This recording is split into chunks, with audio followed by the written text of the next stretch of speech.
London's Regent's Park is an early example of urban planning. Created in the early 19th century by landscape architect John Nash, it's now an oasis of calm in a busy urban landscape and a valuable reservoir of plants and trees that soak up carbon dioxide, one of the most dangerous of the greenhouse gases.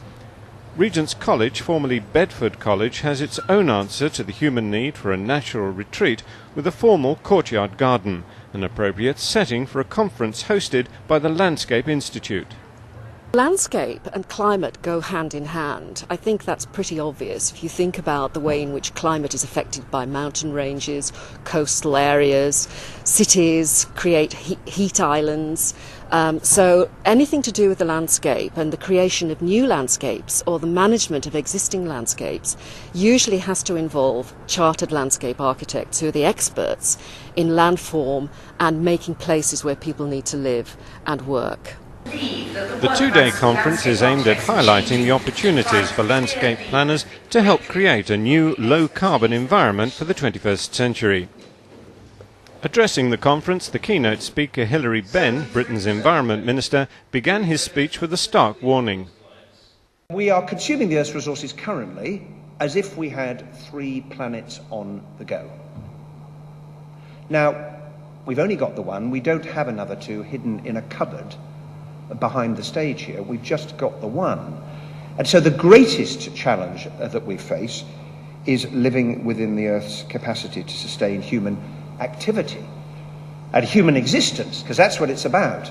I am by nature an optimist. It's what enables me to get up in the morning. But any of us who have read either the IPCC report, the latest report, those who read Nick Stern's really groundbreaking report on climate change last year, because the IPCC and all of the other scientists have said, look, this is happening. The science is clear, the number of skeptics is now dwindling pretty rapidly. And Nick Stern said, for those of you who don't quite buy the science or don't yet accept the moral case for doing something, those of you who like to count money, I've got a message for you, said Nick. Nick said, if you think dealing with climate change is going to be expensive, yes, it is going to cost us a bit, but it's nothing compared to the cost of not dealing with climate change.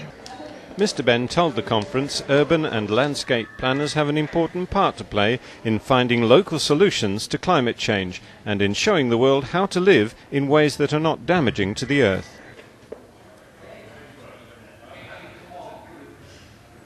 If Britain packs up tomorrow, if we all decamp to Mars and we take our climate, our CO2 and greenhouse gas emissions with us, so we've gone, we've played our part, we're not contributing any more to global warming in the Earth, 2% disappears. In 2 years, China will have replaced all of those.